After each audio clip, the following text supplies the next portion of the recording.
은혜로운 찬양 참으로 감사합니다.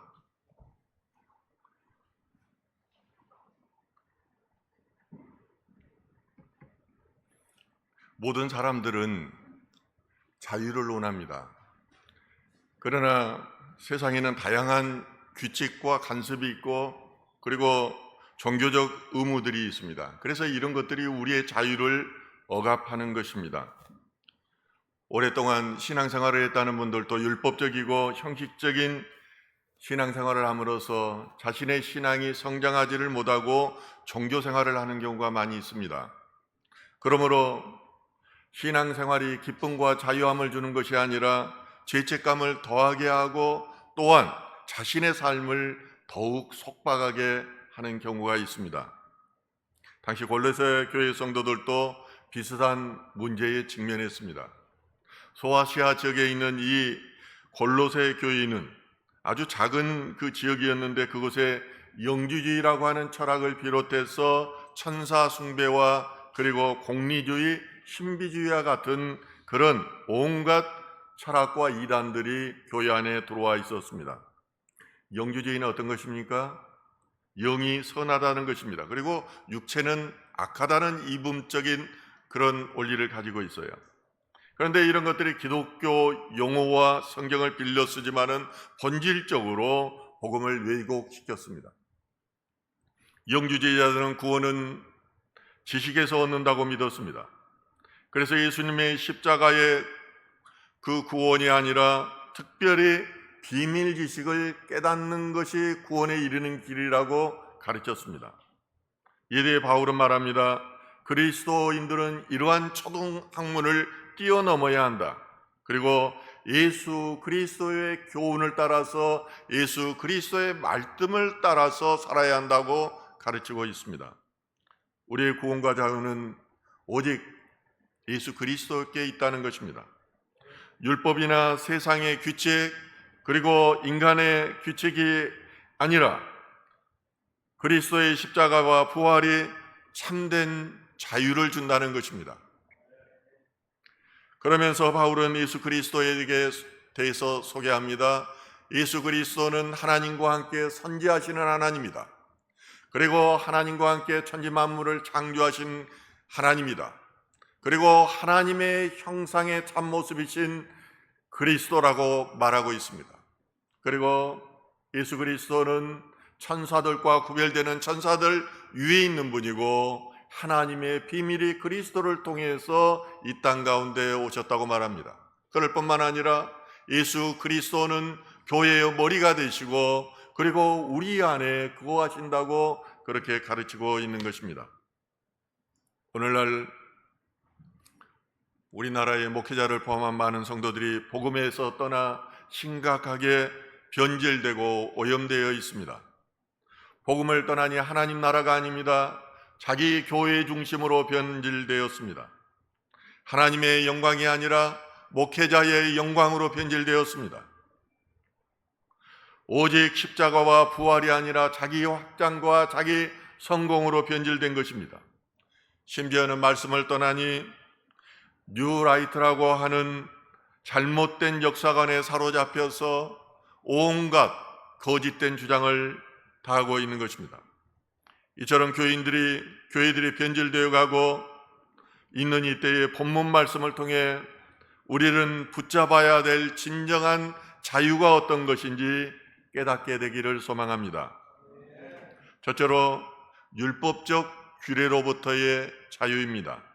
바울은 신앙생활에서 형식적이고 그리고 외적인 규례보다 그리스도 안에서의 본질이 중요하다고 가르치고 있습니다.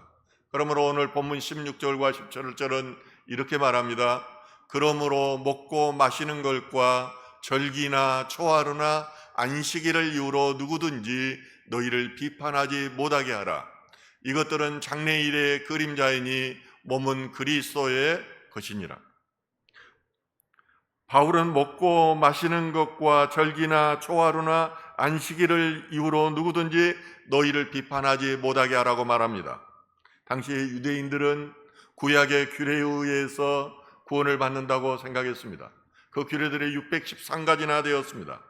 그러나 바울은 이것들이 장래일의 그림자요 몸은 그리스도라고 말합니다.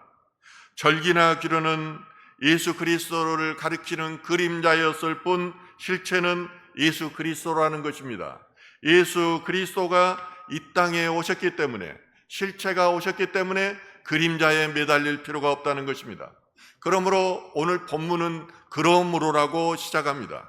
이제 율법은 완전히 폐기되었으므로 이런 의미를 가지고 있습니다. 안식일이 어떻습니까? 창조 7일째를 기념하는 날이었죠. 그런데 예수님께서 부활하신 이후로 안식일을 어느 날로 정했습니까? 부활주일을 안식일로 정하고 있습니다. 안식일의 개념이 예수님 중심으로 변했다는 것입니다.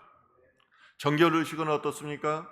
예수님이 오셔서 제자들이 손을 씻지 않고 떡을 떼는 것을 보고 바리새인과 서기관들이 정결법을 어겼다고 비난합니다. 이때 예수님께서 마가복음 7장 18절에서 19절 이렇게 말합니다. 예수께서 이르시되 너희도 이렇게 깨달음이 없느냐? 무엇이든지 밖에서 들어가는 것이 능히 사람을 더럽게 하지 못함을 너희가 알지 못하느냐?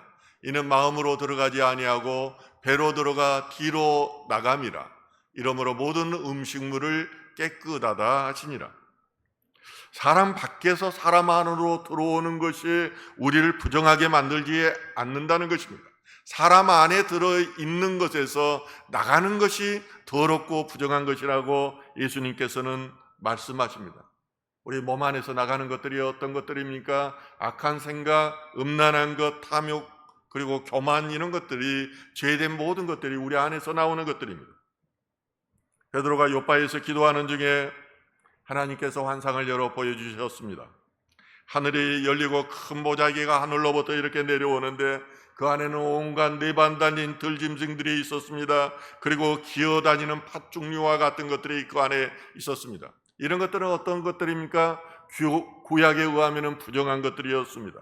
그런데 하늘에서 말씀이 들리는데 베드로야 너는 일어나 잡아먹으라, 이런 음성이 들리는 것입니다. 그러니까 베드로는 어떤 사람입니까? 율법적인 사람입니다. 유대인입니다. 주님 절대로 그렇게 할 수 없습니다. 나는 지금까지 속되거나 더러운 것을 결코 먹어본 적이 없습니다. 그러자 하나님께서 뭐라고 말씀하십니까? 내가 하나님께서 깨끗하게 하신 것들을 내가 속되다고 하지 마라. 이 음성이 3번 들립니다. 그리고 그 보자기가 갑자기 하늘로 들러 올려졌습니다. 성경은 하나님의 구원과 관련된 책입니다. 키워드를 굳이 찾는다면 예수 그리스도, 그리고 예수 그리스도의 피가 키워드입니다. 따라서 구약의 제사법은 십자가 위에서 예수님의 죽으심을 예표하는 것들이었습니다. 그러한 것들은 그림자입니다. 그러므로 예수님께서는 십자가 위에서 다 이루었다고 말씀하셨습니다. 구약의 규례와 율례들은 예수님을 통해서 모두가 성취된 것입니다. 예수 그리스도의 사랑을 통해서 구약의 공의와 정의가 실현된 것입니다. 그러므로 바울은 신앙생활에서 중요한 것은 외적인 그런 규례보다 그리스도의 안에서의 삶이라고 그렇게 가르치고 있습니다. 율법적 규례로부터 벗어나 그리스도 안에서 자유함을 얻으라는 것입니다. 그런 규례에 얽매여서 내가 죄의식으로 살지 말라는 것입니다. 과거의 죄뿐만 아니라 현재의 죄, 미래의 죄까지도 예수님께서는 십자가 위에서 다 해결하여 주셨다는 것입니다. 예수님을 인격적으로 만나고 스스로가 그리스도인이라고 하는 사람들도 여전히 율법에 얽매여 사는 분들이 많이 있습니다. 교회에서 목회자들이 성막과 제사법을 설교하면서 그것을 통해서 목회자의 권위를 강조하려고 하는 것도 저는 많이 보았습니다. 한 번도 주일날 빠지지 않고, 그리고 11조 생활을 잘했던 어떤 장로님이 갑작스럽게 20여 번 동안 죽음을 맞이했다고 합니다. 소위 임사체험을 하게 된 것입니다.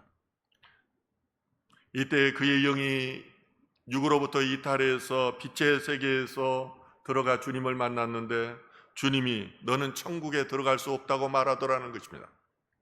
그의 이유를 주님께서 보여주시는데 이 장로님은 믿음으로 신앙생활을 한 것이 아니라 형식으로, 의무로 신앙생활을 했던 것입니다. 헌금도 하나님을 사랑해서 하나님의 주신 은혜에 감사해서 한 것이 아니라 보이기 위해서 했다는 것입니다. 우리는 예수 그리스도의 십자가와 부활을 믿는 믿음으로 하나님의 은혜로 구원을 받습니다. 내 노력으로 구원받는 게 아닙니다. 그러므로 우리는 복음의 본질로 돌아가 신실한 믿음으로 굳게 서야 합니다. 그러한 신앙의 바탕 위에 서기를 예수 그리스도의 이름으로 축원드립니다. 두 번째로는 거짓 영적 체험으로부터의 자유입니다. 바울은 또 꾸며낸 겸손과 천사 숭배에 빠지지 말라고 경고합니다. 당시 거짓 교사들은 환상을 본다고 말했습니다. 신비한 체험을 했다고 그렇게 말했습니다. 그러면서 내가 보는 그 천사들을 숭배해야 된다고 그렇게 가르쳤습니다. 그런데 오늘 본문 18절과 19절은 이렇게 말합니다. 아무도 꾸며낸 겸손과 천사 숭배를 이유로 너희를 정죄하지 못하게 하라. 그가 그 본 것에 의지하여 그 육신의 생각을 따라 헛되이 가장하고 머리를 붙들지 아니하는지라. 온몸이 머리로 말미암아 마디와 힘줄로 공급함을 받고 연합하여 하나님이 자라게 하심으로 자라느니라.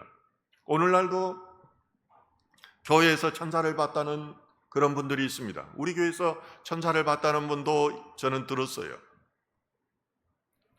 그런데 그런 것들이 중요한 것이 아닙니다. 먼저 거짓 교사들은 스스로가 겸손한 채 했습니다. 하나님은 너무나 거룩하고 유대하셔서 당신들과 같이 무가치한 사람들을 만나주지 않는다는 것입니다. 나처럼 신비한 사람들, 거룩한 사람들을 하나님이 만나주신다고 보여주신다고 겸손한 채 하면서 그렇게 말을 했습니다. 그러면서 하나님께서 창조하시고 하나님께서 중지하시는 영적인 존재인 천사를 숭배해야 된다고 강조했습니다. 덕에 어떤 랍비들은 하나님께 직접 기도해서는 안 된다고 말합니다. 천사 미가엘이나 가브리엘에게 기도해야 된다고 그렇게 주장했습니다. 그래서 AD 4세기경에 랍비인 에우다는 천사들이 아람어를 모르기 때문에 아람어로 기도해서는 안 된다고 그렇게 금하기까지 하였습니다. 이 같은 천사 숭배 사상들은 이 기독교가 유대인들이 기독교로 개종하면서 교회 안에 함께 들어왔습니다. 그리고 교회를 오염시켰습니다. 하나님은 나 외에 다른 신들을 내게 두지 말라고 말씀하십니다. 이 명령은 구약 시대에만 적용되는 것이 아닙니다. 구약과 신약을 통틀어서 관통하여서 반드시 우리가 지켜야 될 그런 하나님의 절대 명령입니다. 하나님께서 호세아 선지자를 통해 가르쳐 주신 것은 우상 숭배가 음란이라는 것입니다. 너희 이스라엘 백성들을 내 안에 삼아 주었는데 너희가 남편 된 하나님을 버리고 다른 남편을 섬긴다는 것입니다. 그러므로 그것이 음란이라는 것입니다. 그러므로 바울은 천사들도 종이며 피조물이므로 경배해서는 안 되며 오직 하나님께 경배해야 된다고 그렇게 말씀하고 있습니다. 바울은 거짓 교사들이 영적 실제인 천사들과 관계하고 있다고 주장하지만은 그것은 실제로 머리이신 그리스도를 붙들지 않고 그리스도와 연합하지 않았기 때문에 나타나는 현상이라고 그렇게 말을 합니다. 온몸은 머리로부터 관절과 그리고 심줄을 통해서 예수 그리스도 안에 있는 생명의 영양분을 공급하여야 내 영이 살게 되는데, 그런데 머리이신 예수 그리스도와 단절되어 있으니까 어떻습니까? 신비적인 것, 가짜들, 그리고 세상적인 규례와 규칙들, 이런 것들을 강조하게 된다는 것입니다. 디모데전서 4장 1절은 말합니다. 그러나 성령이 밝히 말씀하시기를, 성령님께서 직접 바울에게 말씀해 줬다는 그런 이야기입니다. 후일에 어떤 사람들이 믿음에서 떠나 미혹하는 영과 귀신의 가르침을 따르리라 하였으니, 이는 교회가 앞으로 경험하게 될 것을 바울은 성령의 가르침을 따라서 말하고 있습니다. 그것은 어떤 사람들이 믿음을 떠나서 사단 마귀와 귀신의 가르침을 교회에 전파하고 성도들을 미혹하는 일이 일어날 것이라는 겁니다. 복음의 본질을 잊어버리면 그렇게 됩니다. 사울에게 하나님의 영이 떠나니까 어떻게 됩니까? 귀신의 영이 들어와 가지고 다윗을 죽이려고 끝까지 그가 왕이 되어서 하는 40년의 일들은 오직 다윗을 죽이려고 하는 일이었습니다.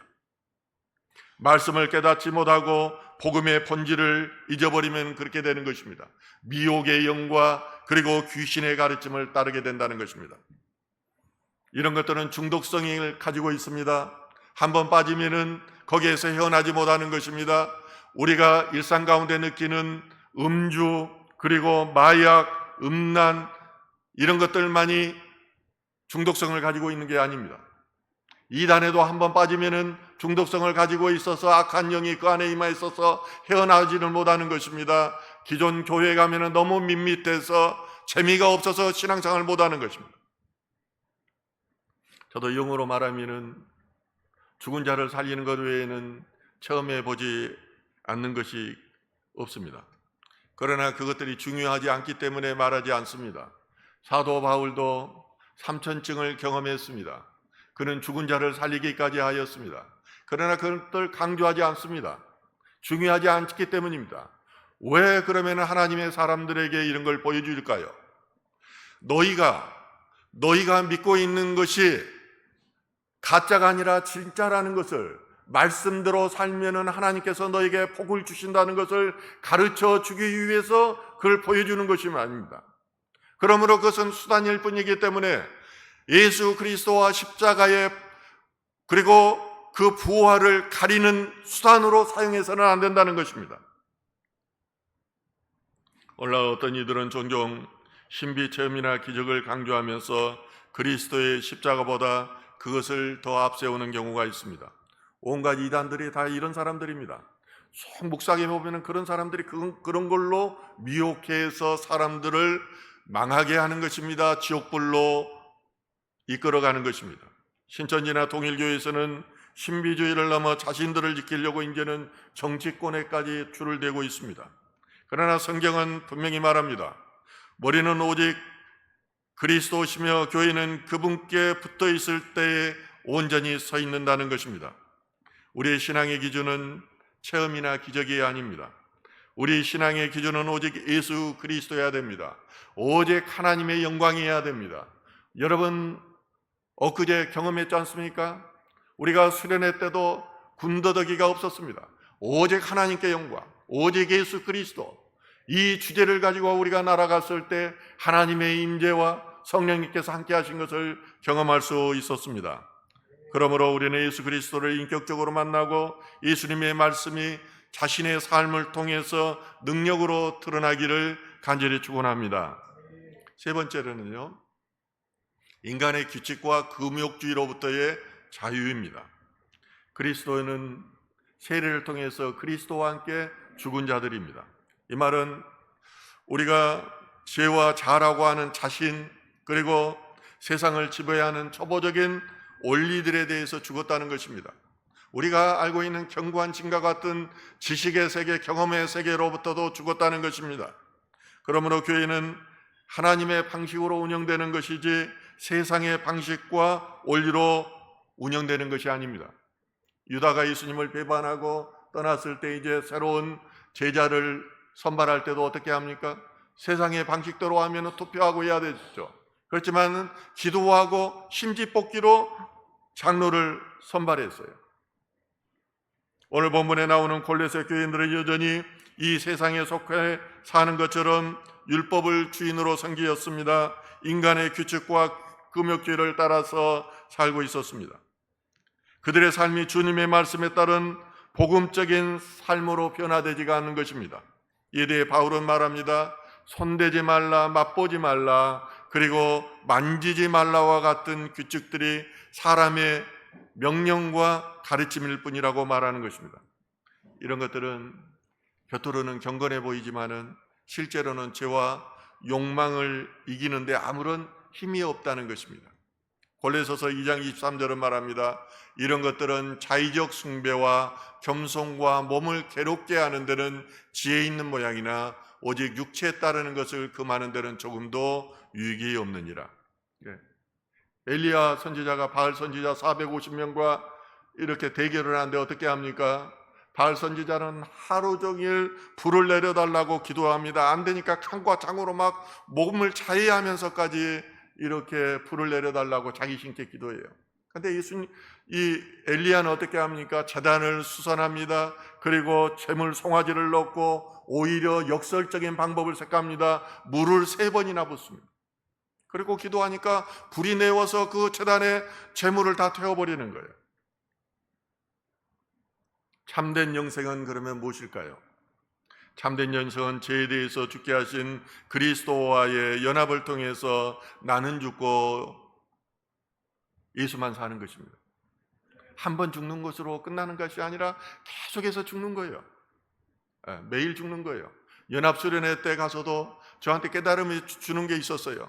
제가 그 식당 옆에 있는 작은 이제 그 병든 포도 열매를 따먹었는데 먹으면서도 내가 이걸 나무 것을 먹어도 되는가 그런 생각을 가지면서 먹었어요. 근데 그것마저도 금하게 하는 저한테 생각을 주었어요. 오면서는 교통 위반을 하고 빠르게 달리고 세상 법기도 지키지 못하는 네가 무슨 목사냐고 나한테 그런 마음을 줬어요. 깨달음을 줬어요. 늘 회개하면서 나아가는 것, 나는 죽고 예수만 사는 것, 그것이 진정한 영성인 것입니다. 그래서 하나님의 기름 부음을 받는 사람들은 절대로 세상의 규례와 금욕주의로 살지 않습니다. 하나님의 말씀, 역설로 사는 것입니다. 그리고 그 역설 가운데 하나님의 진리가 있다는 것을 알기 때문에 자원하여 스스로 좁은 길을 가는 것입니다. 말씀으로 살면 필수적으로 어떤 게 따릅니까? 고난이 따릅니다. 광야가 따릅니다. 사람들이 이런 걸 두려워합니다. 그러나 이때가 하나님의 때입니다. 복받는 때인 것입니다. 이런 상황이 오면 내가 복의 때가 다가왔다는 것을 영으로 알아야 되는 것입니다. 사랑하는 성도 여러분, 우리는 신앙을 무겁게 하는 3가지의 올무 가운데 있습니다. 그것은 율법적 규례에 얽매이는 것입니다. 우리 같이 한 목소리로 한번 1, 2, 3을 한번 읽어볼까요? 첫째, 율법적 규례에 얽매이는 것. 둘째, 신비한 체험을 지나치게 추구하는 것. 셋째, 인간의 규칙과 규목주의에 집착하는 것. 그렇습니다. 오늘날 많은 교인들이 예수 그리스도를 버리고 자신의 지식과 그리고 신비와 규칙과 금욕주의에 따라 신앙생활을 하고 있습니다. 그러다 보니 이념과 우상의 프레임에 갇히게 됩니다. 십자가 없는 천박한 기독교가 되어버렸습니다. 이로 인해 수많은 영혼들이 교회를 떠났으며 특히 젊은이들이 방황하고 있습니다.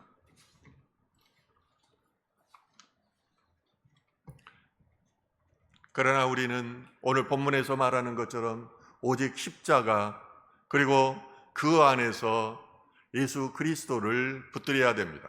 그래서 우리는 이것을 부르짖어야 됩니다. 나는 규례가 아니라 그리스도를 붙듭니다.